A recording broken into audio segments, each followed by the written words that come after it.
특별히 어제 저녁에 우리 고진용 선생님께서 남선우 사장님께서 저희 교회를 오늘 방문하기를 원해 하신다고 이렇게 얘기를 들었을 때 제 마음속에 참 큰 기쁨이 있었습니다. 그래서 바로 출타 중인 목사님께 카톡을 보내가지고 안내를 해드렸는데요. 제가 얘기를 듣기로는 한국에서도 이곳 필리핀에서도 이제까지 교회를 한 번도 출석해 본 적이 없다고 들었습니다. 그런데 갑자기 고진웅 사장님을 보고 교회를 나가냐고 이렇게 물어봐서 나간다고 했더니 나도 같이 갈 수 있겠냐고 하셨다고 하는 얘기를 들으면서 오늘 우리가 찬양에서 들은 것처럼 우리가 보이지 않는 것들을 느낄 수 있는 촉감과 여러 감각기관들이 있는 것처럼 하나님께서 사람을 창조하실 때 하나님과 교통할 수 있는 영혼이라고 하는 것을 우리 마음속에 넣어두셨습니다. 그래서 그 영적인 갈급은 이 세상에 어떤 다른 것으로 채울 수가 없는 것입니다. 그런데 어떤 그런 갈급함을 우리가 느낄 때 그 하나님을 찾는 마음, 이것을 이제 종교심 혹은 신앙심이라고 이야기하는데 어쩌면 그런 것이 우리 남 사장님의 마음을 움직여서 교회에 나오고 싶은 마음이 생기게 하지 않았을까 하는 생각이 듭니다. 성경은 그것을 성령 하나님께서 우리를 인도하신이라고 이렇게 이야기합니다. 그 인도하심을 따라갈 때 우리가 보이지 않는 그 하나님을 만나고 그 하나님을 경험하는 귀한 경험을 하게 되리라고 생각합니다. 하나님의 은혜가 우리 특별히 남선우 사장님과 함께 하기를 간절히 바랍니다. 제가 말씀을 준비하면서 사실 기대하지 않은 분들이 오셔서 참 더 감사하면서도 사실 이곳에 계셨으면 했던 우리 김유진 사장님께서 아직 오지 않으셔서 마음 한쪽편에는 좀 아쉬움이 있습니다.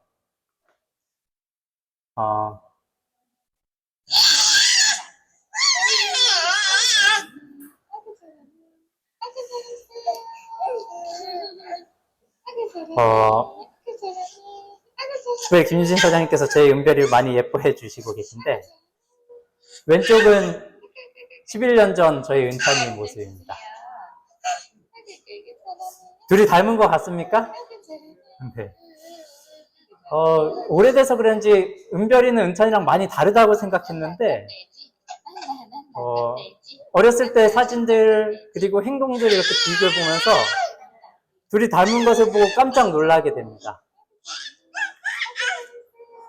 제 아내가 차를 타고 이렇게 운전을 하면 조수석에 앉아서 발을 이렇게 위에다 얹어놓는 습관이 이렇게 있었거든요. 근데 저희 은별이가 유모차에 이렇게 태워놓으면 그 유모차 이렇게 받침대에다가 자꾸 발을 이렇게 얹는 거예요. 근데 제가 어제 말씀을 준비하면서 이제 은찬이 예전 사진들을 이렇게 영상들을 이렇게 찾아보는데 은찬이가 어렸을 때 그 큰 피아노가 있거든요.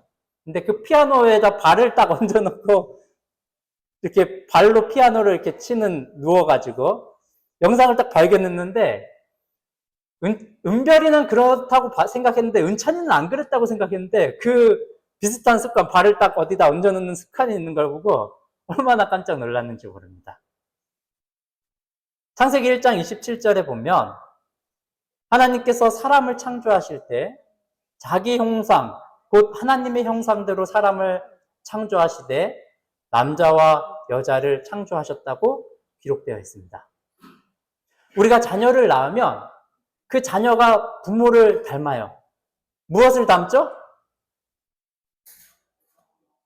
얼굴도 닮기도 하고 몸에 어떤 특별한 특징을 닮기도 하고 또 뭘 닮죠?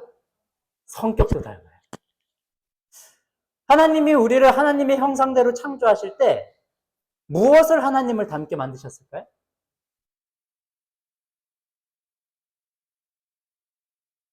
코? 눈?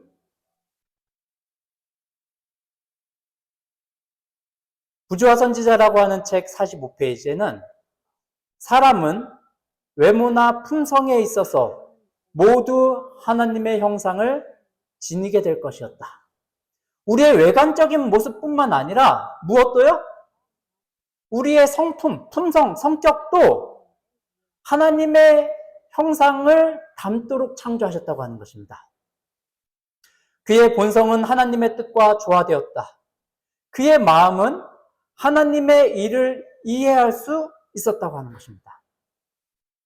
조심스럽게 여러분의 주변 사람들을 둘러보시기 바랍니다. 닮았나요? 여러분 옆에 있는 그분이 하나님을 닮았나요? 조심스럽게 생각해 보세요. 여러분 옆에 있는 그 사람의 품성이 하나님을 닮았습니까? 여러분 예라고 대답하시면 하나님께 크게 신뢰하시는 겁니다. 아니라고 대답하시면 여러분 옆에 있는 사람에게 크게 신뢰하시는 겁니다. 닮았어요, 안 닮았어요? 솔직하게. 닮았습니까, 안 닮았습니까? 여러분 옆에 있는 분이 하나님을 닮았어요, 안 닮았어요? 가끔. 네. 왜 가끔 닮았죠? 우리가 하나님의 형상대로 창조됐는데? 왜 안 닮았죠, 어떤 부분을? 무엇 때문에 그래요? 아담이 타락할 때 하나님의 형상에 대해서 어떤 문제가 생겼을까요? 사람이 타락했다는 건 무엇이 타락한 거예요? 외모의 변화가 생겼을까요? 즉각적으로? 아니면 품성의 변화가 생겼을까요? 마음의 변화가 생긴 것이에요. 인류가 오랜 세월 타락해오면서 외모도 많이 타락했지만 아담과 하와가 선악을 아는 나무의 열매를 따먹을 때 생겼던 즉각적인 타락은 그들의 본성적인 타락이었어요. 즉 그들의 내면에 하나님을 닮은 것이 변했던 것이에요. 그들은 원래 이타적인 사랑, 자기 희생적인 사랑을 하도록 창조되었는데 하나님을 닮도록. 근데 그들이 타락한 직후에 이기적으로 바뀐 거예요. 그 열매를 따먹기 전에는 내가 하와를 너무 사랑하니까 그를 위해서 내 목숨을 바치겠어 라고 따먹었던 아담이 하나님이 왜 먹었어? 하고 물어보니까 뭐라고 대답해요? 그 여자가 줘갖고 자기 죄를 누구에게 전가하는 거예요? 하와에게 전가하고 당신이 내게 주신 그 여자가 누구에게 전가하는 거예요? 책임을 하나님께 전가하는 거예요. 본성의 변화가 생긴 것이에요. 그래서 61페이지에는 그러나 그들의 본성이 죄로 말미암아 부패되었고 그들이 악을 저항할 그들의 힘을 감소시켰으며 사탄이 그들에게 더욱 쉽게 접근할 수 있는 길을 열었다는 말씀을 들었다. 그들이 선악을 알게 하는 나무의 열매를 따먹으로 인해서 그들의 본성에 하나님의 형상이 훼손되었다고 하는 것입니다. 창세기 5장 3절입니다. 아담이 130세에 자기 모양, 곧 자기 형상과 같은 아들을 낳아 이름을 셋이라 하였다. 우리가 아는 것처럼 가인과 아벨 사이에 문제가 있어서 아벨이 죽고 나서 가인이 이제 그 부모를 떠나잖아요. 그 후에 130세가 되었을 때 아담이 셋째 아들, 그래서 셋, 쉽죠? 셋째 아들이기 때문에 이름을 셋이라고 지었어요. 근데 누구 형상을 닮은 아들을 낳았어요? 자기 모양, 자기 형상과 같은 아들을 낳았어요. 자, 이 자기 모양, 자기 형상과 같은 건 하나님을 닮은 형상, 하나님을 닮은 모양이었을까요? 아니면 타락한 후에 변질된 그 자신의 형상을 닮은 아들이었을까요?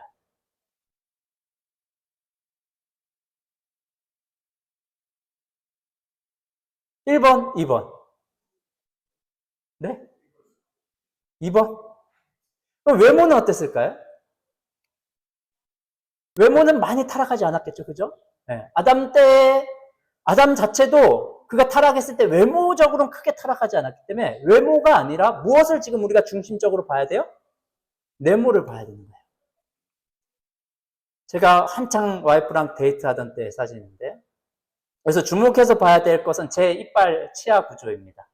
네. 뭐가 좀 보이시나요? 지금과 많이 다르죠? 네. 저희 와이프가 제가 결혼하고 가장 잘 된 일 중에 하나가 이 앞니, 이 뻐드랑니를 이제 브릿지한 건데, 그러면서 제 외모가 많이 이렇게, 그 전에는 그래도 뭐 웃지만 않으면 괜찮았는데 웃으면 이렇게 뻐드렁니 때문에 안 좋았다고 하는데, 외모가 많이 부드러워지고 순해지고 다른 사람들한테 이 정도 외모 좀 괜찮은 편에 속한다라고 말을 들을 수 있을 만큼 변했다고 이렇게 이야기하더라고요. 그런데 제가 하고 있는 이빨이 가짜 이빨이잖아요.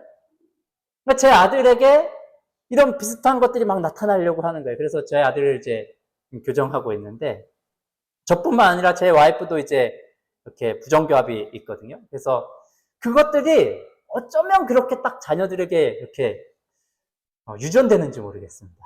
그래서 이제 아마 은별이도 적절한 나이가 되면 교정을 하게 되지 않을까 이렇게 생각하는데, 부자선지자 80페이지는 셋은 가인이나 아벨보다 더욱 고상하였으며 아담의 다른 아들들보다 그를 더 많이 닮았다.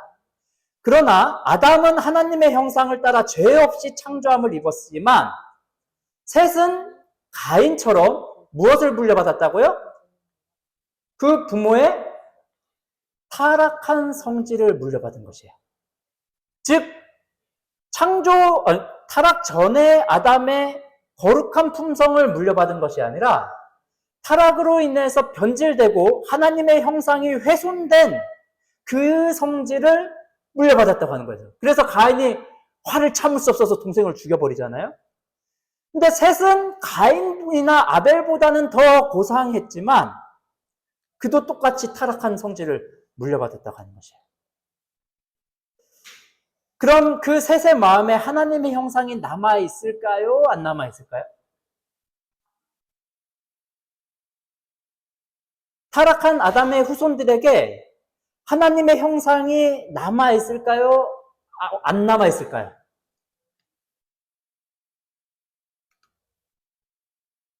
사람이 선을 행할 수 있나요? 없나요? 있어요? 없어요? 없어요? 그럼 하나님의 형상이 남아있습니까? 안 남아있습니까?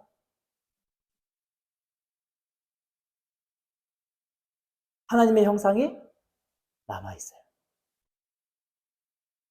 하나님의 형상이 우리에게 어떻게 됐다고요? 남아있다고요. 여러분 안에도 하나님의 형상이 남아있다고요? 네. 실물교훈이라고 하는 책 194페이지에 은전에 대한 비유에 대해서 설명하면서 이렇게 이야기합니다. 그처럼 사람이 죄로 인하여 몹시 타락하였을지라도 하나님이 보시기에는 그들이 매우 귀한 존재들이다.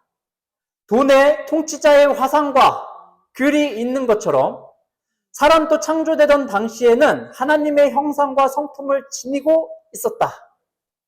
비록 지금은 죄의 영향으로 인하여 그러한 흔적이 손상되고 희미해지긴 했지만 아직도 각 영혼에게 그것이 남아있다고 하는 것이에요. 그래서 각 영혼이 하나님 앞에 매우 귀중한 존재라고 하는 것이에요. 우리 지폐 이야기 많이 듣잖아요. 지폐 구겨서 버리면 가치를 잃어버린다고요? 그 가치가 남아있다고요? 남아있다고요. 우리가 죄로 인해서 손상되었긴 했지만 그 가치가 아직 뭐하다고요? 남아있다고 하는 거예요. 각 사람에게. 그래서 한 사람 한 사람을 하나님께서 귀하게 보신다고 하는 것이에요. 그래서 이 하나님의 형상이 남아있다고 하는 것을 성경에서는 뭐라고 이야기하냐면 우리의 양심이 하나님의 형상이 우리에게 남아있는 증거라고 이야기를 합니다. 우리 로마서 2장 14절에서 15절에 있는 말씀입니다. 함께 읽겠습니다. 시작. 율법 없는 이방인이 본성으로 율법의 일을 행할 때는 그 사람은 율법이 없어도 자기가 자기에게 율법이 있느니라. 이러한 이들은 그 양심이 조화되어 그 생각들이 서로 혹은 송사하여 혹은 변명하여 그 마음에 새긴 율법의 행위를 나타냅니다. 로마서 유대인들에게는 하나님의 십계명, 율법이 주어졌어요. 그래서 그들은 하나님께서 어떤 것을 사람들에게 요구하시는지 명확하게 알고 있었어요. 그런데 이방인들, 율법이 없는 이방인들은 그들이 율법은 없었지만 그들의 본성에 새겨진 율법이 있었다고 하는 것이에요. 그들의 마음에 새겨진 율법. 이게 뭐예요? 하나님의 형상이 남아있는 것이에요. 그래서 유대교, 그리고 이제 그것을 이어받은 기독교뿐만 아니라 세계에 여러 종교들이 있는데, 종교들이 다 다른 어떤 모양들을 가지고 있지만 공통적인 부분들이 있는 거예요. 예를 들면 힌두교에서도 도둑질 하지 말라고 가르치는 거예요. 살인하지 말라고 가르치는 거예요. 혹은 거짓말은 나쁘다고 가르치는 거예요. 왜요? 그들 마음에 남아있는 그 어떤 종교적인 것, 신앙적인 것을 가지고 종교를 만들었기 때문에 그 율법에, 마음에 새겨진 율법이 나타나 있는 것이에요. 근데 그것을 어기는 행동을 하면 그것이 새겨져 있다고 하는 걸 증거한다고요? 양심에 찔리는 거예요. 한 번도 교회를 다니지 않은 사람도 남의 물건을 훔치면 양심에 찔려 하는 거예요. 이게 무엇을 나타낸다고요? 하나님의 형상이 아직 마음에 남아있다고 하는 것을 그 양심이 증거하고 있다고 하는 것이에요.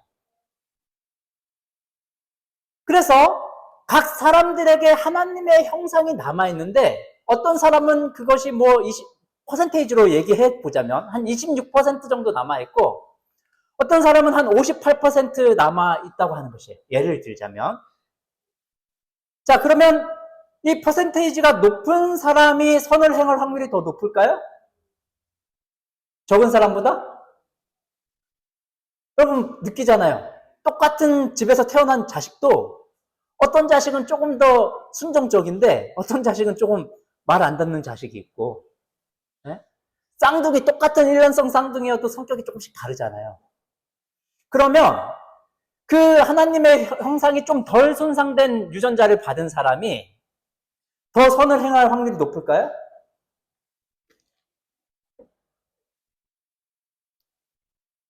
어떨까요? 확률적으로는. 그럼 불공평한 거 아닌가요? 그 사람은 확률적으로 하늘 갈 확률이 더 높은 거 아니야, 그러면? 일반적으로. 그런데 로마서에 있는 말씀을 보면 로마서 3장 10절과 12절 시편에 있는 말씀을 인용한 말씀인데요. 기록한 바 의인은 없나니 하나도 없으며 다 치우쳐 한 가지로 무익하게 되고 선을 행하는 자가 없나니 얼마나 없어요? 하나도 없어요. 예수 그리스도를 제외하고는 이 땅에서 살아가면서 선을 행하는 자가 있다고요? 없다고요? 없다고요. 성경이 말하는 선의 개념을 이해할 때 선을 행하는 자가 없다는 말씀을 이해하게 될 것입니다. 성경이 말하는 선은 그 동기에서부터 그 행위에 이르기까지 모든 과정이 선한 것, 그 가운데 단 하나의 이기적인 마음이 포함되지 않는 것을 선이라고 이야기해요. 예를 들면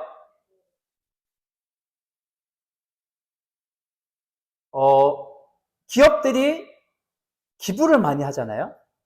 왜 기부 많이 하는지 아세요, 혹시? 네? 네. 기부를 하지 않으면, 사회적 활동을 하지 않으면, 예를 들면 세금을 1억을 내야 되면, 기부를 5천만 원만 하면 그 1억을 안 내도 되는 거예요. 그럼 얼마의 이익이에요? 5천만 원의 이익을 얻고, 또 대외적으로 우리 회사가 이렇게 선한 일을 합니다라고 하는 홍보 효과도 얻을 수 있는 거예요.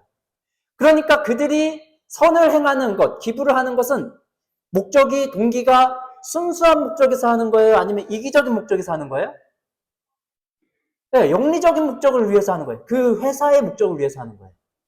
그러니까 이러한 목적으로 하는 것을 성경은 선이라고 한다고요? 안 한다고요? 안 한다고요. 네.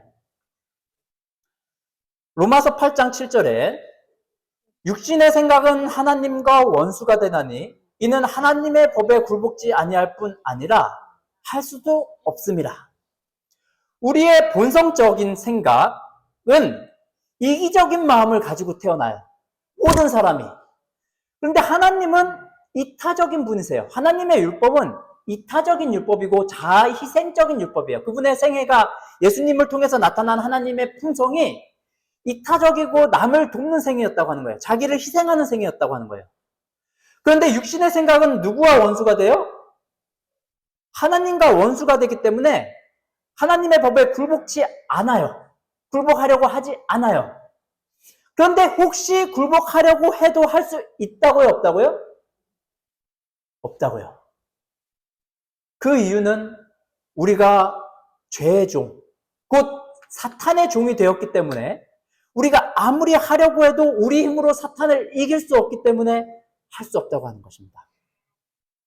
자, 그럼 사람의 마음에 하나님의 형상이 남아있는데 어떤 사람은 많이 남아있고 어떤 사람은 적게 남아있는데 하나님은 우리에게 말씀하실 때 어디에다가 말씀하실까요? 남아있는 하나님의 형상에다가 말씀하실까요? 아니면 타락한 우리의 마음에도 말씀하실까요? 네? 하나님이 우리에게 말씀하실 때 어디에다가 호소하실까요?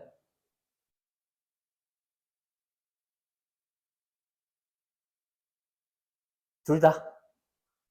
사탄은 그럼 어디에다가 얘기할까요? 네. 이거 좀 더 연구해 봐야 될 것 같지만 하나님은 선하시고 악을 행치 아니하시고 거짓말을 하실 수 없는 분이시기 때문에 그분은 우리의 선한 양심에만 호소하세요. 사탄은 거짓말이 능수능란하고 빛의 천사로 가장하고 때로는 자신을 보여 하나님이라고 나타내기 때문에 사탄은 양쪽 다 이야기할 수 있어요. 선한 양심에도 때로는 호소해요. 그것을 통해서 죄를 짓게 유혹하게 돼요. 계명을 가지고 예수님을 시험할 때 그러잖아요. 성경 말씀을 가지고 와서 얘기하잖아요. 야, 너 뛰어내려. 그럼 하나님이 천사를 보내서 지켜주시겠다고 약속했어. 라고 성경 말씀을 가지고 선한 양심에다 호소하잖아요. 그런데 뭐는 숨겼어요? 그 뒤에 말씀을 숨겼죠. 그 앞에 조건에 대해서. 그래서 우리가 사도 바울의 경험처럼 하나님이 보시는 것처럼 율법을 바라볼 때 우리가 이제까지 사탄에게 속아서 선을 행해 왔는지, 다른 말로는 율법을 지키려고 노력했는지, 아니면 성령의 이끄심에 의해서 선을 행하게 됐는지 분별하게 될 것이에요. 그러면 하나님이 우리의 선한 양심에다 말씀하시는 그 음성을 우리가 들을 때 우리는 선을 행할 수 있을까요?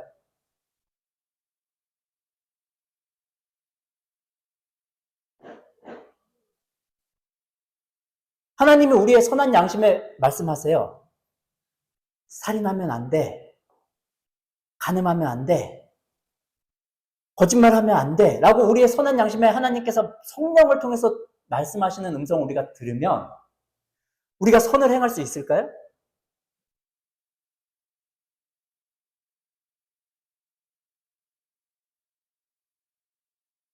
몇 분은 끄덕끄덕 하시고 몇 분은 아니라고 하시는데 할 수 있어요? 없어요? 로마서 7장 18절에 내 속, 곧 내 육신에 선한 것이 거하지 아니하는 줄을 아노니 원함은 내게 있으나 선을 행하는 것은 없노라. 다른 성경 버전에는 선을 행할 능력은 없다라고 이렇게 얘기합니다. 원함이 나에게 왜 생겼어요? 내가 왜 선한 일을 행하고자 하는 원함이 생겼어요? 그 선한 양심에 성령께서 말씀하시니까. 근데 선을 행할 능력이 있다고요? 없다고요? 그럼 선한 양심에 남아있는 하나님의 형상에 하나님이 호소하셔도 우리가 선을 행할 수 있어요, 없어요? 없어요. 선을 행할 수 있다고요, 없다고요? 없다고요.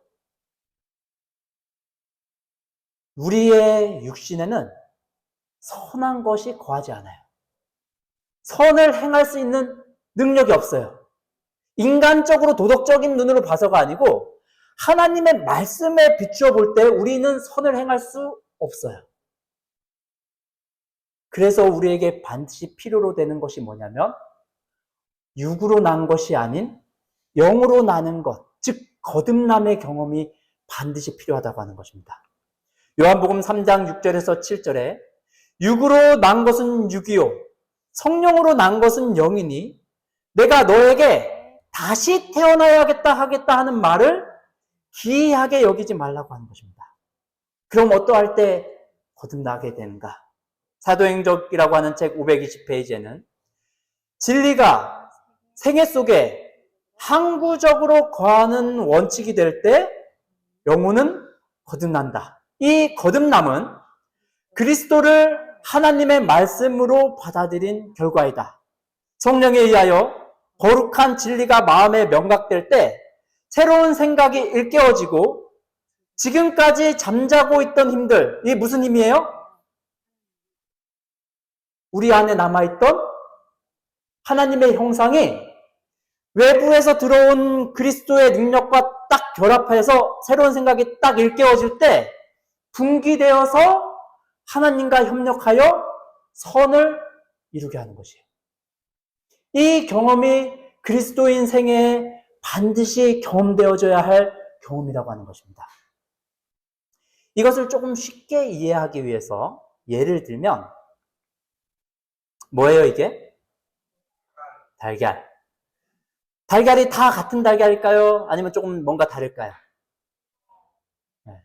여러분이 달걀을 사러 가면 요즘은 뭐 올가닉이니 아니니가 좀 더 중요해졌지만 유정란이 있고 무정란이 있습니다. 유정란은 뭐고 무정란은 뭡니까? 무슨 차이가 있어요? 까서 계란 후라이 하면 똑같은 계란 후라이고 삶으면 똑같은 삶은 달걀이지만 얘를 적절한 온도에 보관하면 차이가 있나요? 유정란은 어떻게 되죠?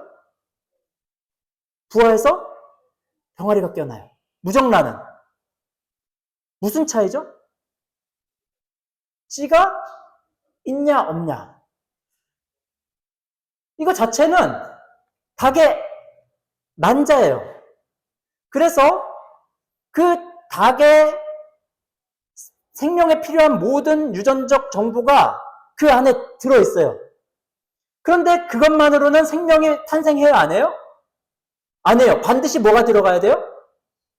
정자, 수컷의 씨가 딱 들어가서 결합될 때만 그 전까지는 아무리 그 정보가 있어도 힘이 없고 능력이 없지만 그 씨가 딱 들어가서 결합되는 순간 하나의 생명체가 그 안에서 탄생하는 것이에요. 그래서 무정란은 그 점이 그냥 스팟으로 있대요. 근데 거기에 딱 정자가 들어가서 결합을 딱 하면 그 스팟이 연해지면서 서클이 딱 생긴대요. 그리고 시간이 지나면 하루, 이틀, 사흘, 나흘 변하면 그 안에서 핏줄이 생기고 병아리가 자라가기 시작하는 거예요. 근데 겉에서 보면 어때요? 아무리 지나도 변했어요, 안 변했어요? 안 변했어. 똑같아. 근데 이거 어떻게 확인하죠? 하루 지나고 하나 깨보고 하루 지나고 또 하나 깨봐야 될까요? 네. 불빛에 딱 비춰보면 유정란은 그 변화가 안에서 보인대요. 핸드폰 후레쉬 같은 거 딱 해놓고 어두운 데다가 놓고 계란을 딱 위에다 올려놓으면 그 안에 변화가 일어나는 거예요. 근데 무정란은 3일이 되든 5일이 되든 7일이 되든 그대로 있고 점점 썩어가는 거예요. 그리고 3주가 딱 지나면 21일이 지나면 무슨 일이 일어나요? 거기서 병아리가 태어나는 거예요. 어떤 병아리가 태어날까요? 오골개 닭이 씨를 뿌린 닭은 오골개가 태어나는 거예요. 노란 병아리가 태어나는 닭이 씨를 뿌려놨으면 뭐가 태어나요? 노란 병아리가 태어나요. 각자 그 씨가 심겨진 대로 그 씨에 맞는 닭들이 태어나는 거예요. 한국 재래닭, 이탈리아 레그온, 벨기에 브라켈, 미국 브라마나 플리머스 록이라고 하는 닭들이 각자의 유전 정보가 있는데 그 씨가 딱 심겨지면 그 씨가 딱 태어나는 것이에요. 우리가 거듭나는 건 어떻게 되는 것이에요?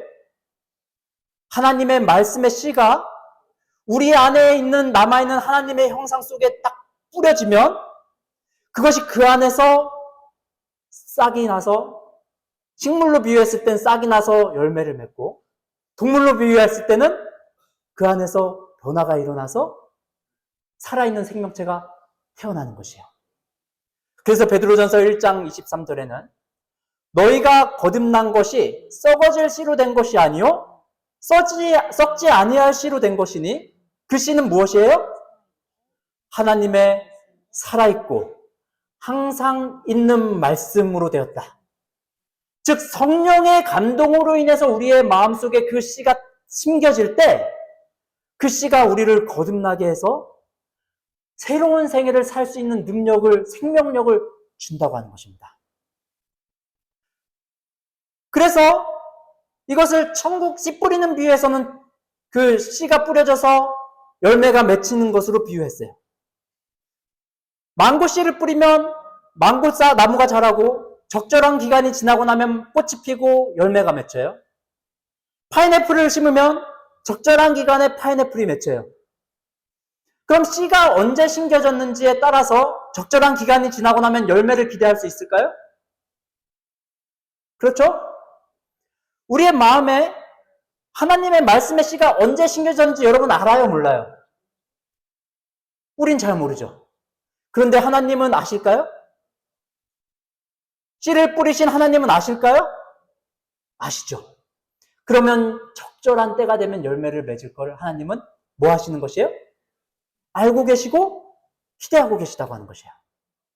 그래서 그 적절한 때가 되면 성령의 열매가 맺히게 되는데 갈라디아서 5장 22절과 23절에 오직 성령의 열매는 사랑과 희락과 화평과 오래 참음과 자비와 양성과 충성과 온유와 절제니 이 같은 것을 금지할 법이 없다고 하는 것입니다. 하나님의 말씀이 우리 안에 심겨지면 적절한 때가 되면 그것에 대한 열매가 심겨질 것이에요. 우리는 몰라요.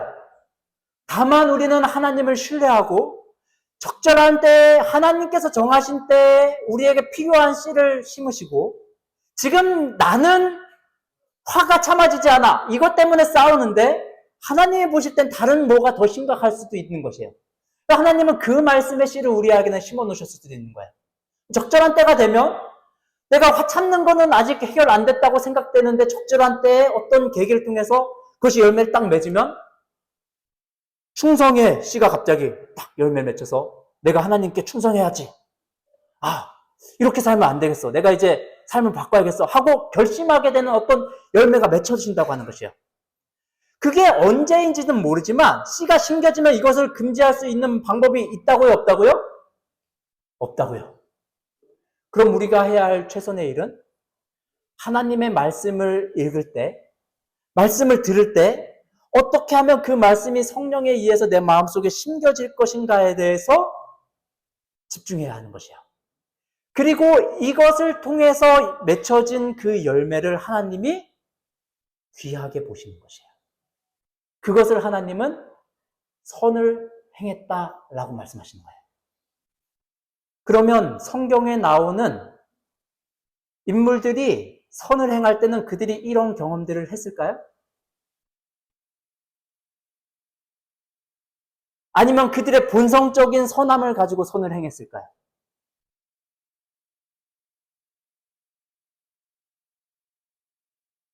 하나님이 성경에 기록해 놓으셨잖아요. 누가 어떤 선한 일을 했다. 예를 들면 우리가 안식일마다 제가 설교하면 아브라함에 대해서 다루고 있으니까 창세기 13장 8절에서 9절에 아브라함과 롯 사이에 특별히 이제 이집트에서 거짓말 쳐갖고 재물을 많이 얻어서 양과 소가 늘어나니까 다툼이 자꾸 일어나는 것이에요. 아브라함이 롯에게 말합니다. 우리는 한 고륙, 친척이다. 나나 너나, 내 목자나 너 목자나 서로 다투게 말고 헤어지자. 이렇게 이야기하는 거예요. 누가 종이 더 많았을까요? 아브라함과 롯 중에? 아브라함. 재물 누가 더 많았을까요? 아브라함. 나이 누가 더 많았을까요? 아브라함. 가족에서 친척이었는데 서열이 누가 더 높았어요? 아브라함. 아브라함은 삼촌이었고 롯은 조카였어요. 그러면 게다가 이 가나안 땅을 하나님이 누구한테 준다고 약속하셨어요? 아브라함에게 준다고 약속하셨죠.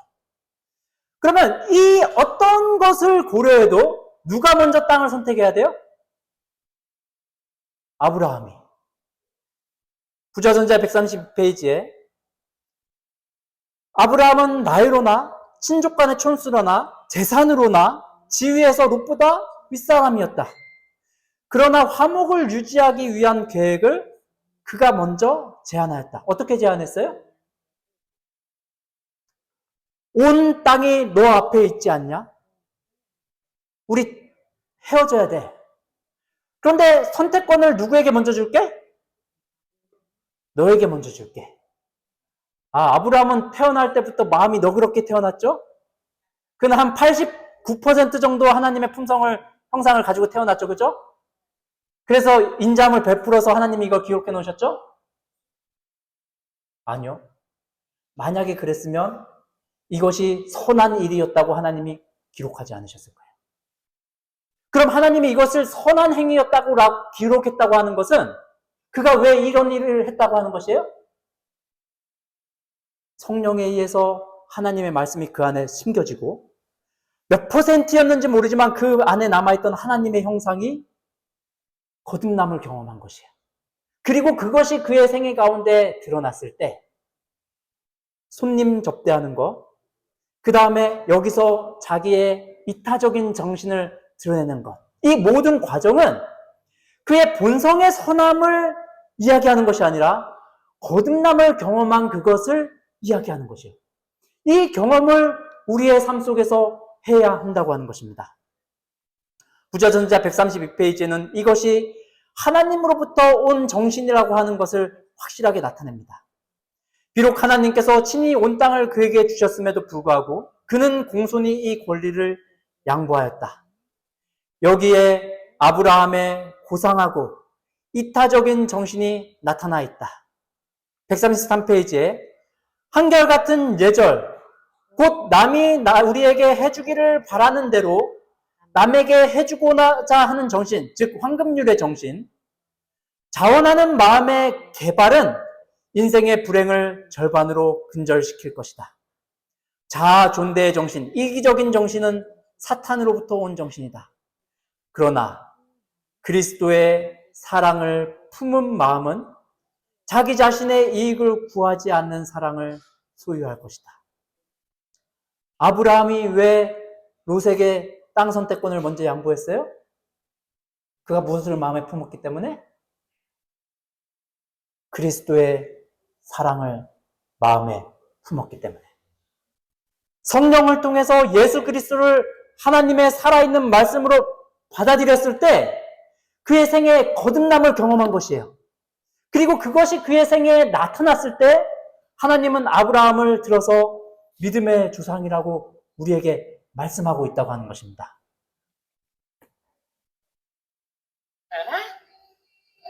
최윤별이가 저를 보고 막 씩 웃어줘요. 퇴근하면 이렇게 무표정하고 있다가도 저를 딱 보고 막 웃어주면 얼마나 행복한지 모릅니다. 딸 자랑 좀 하겠습니다. 우리가 하나님의 품성을 잘 인식하지 못할 때는 하나님께서 우리에게 말씀하셔도 우리가 반응을 잘 못하는 거예요. 근데 우리가 하나님의 품성을 인식하고 그 음성을 분별할 수 있고 우리가 거듭나서 하나님의 품성을 이해하고 그것을 우리의 삶 속에서 나타낼 수 있게 되는 그 모습을 볼 때 하나님은 그 모습을 아주 기뻐하신다고 하는 것이요. 제 딸이 저를 인식하고 알아보고 좋아할 때 제가 기뻐하는 것처럼 우리가 하나님의 선하심을 이해하고 그분의 입다적인 마음을 깨닫고 그것을 마음속에 받아들여서 우리가 거듭나서 우리도 그분의 사랑에 반응할 때 그것이 하나님께 기쁨이 된다고 하는 것입니다. 마지막으로 산상보험 84페이지에 있는 말씀을 읽고 말씀을 마치겠습니다. 그분은 마치 어머니가 귀여운 아기에게서 엄마를 알아보고 웃는 미소를 기다리듯이 우리에게서 감사함에 대한 어떤 표시를 기다리신다. 그분은 우리를 향한 당신의 마음이 얼마나 간절하고 부드러운지를 우리가 깨닫기를 바라신다. 우리를 거듭나게 하게 하기 위해서 당신의 생명을 주신 그 하나님의 간절하고 부드러운 사랑을 깨닫고 그분께 감사함을 표하는 저와 여러분이 되기를 바라면서 말씀을 마치겠습니다.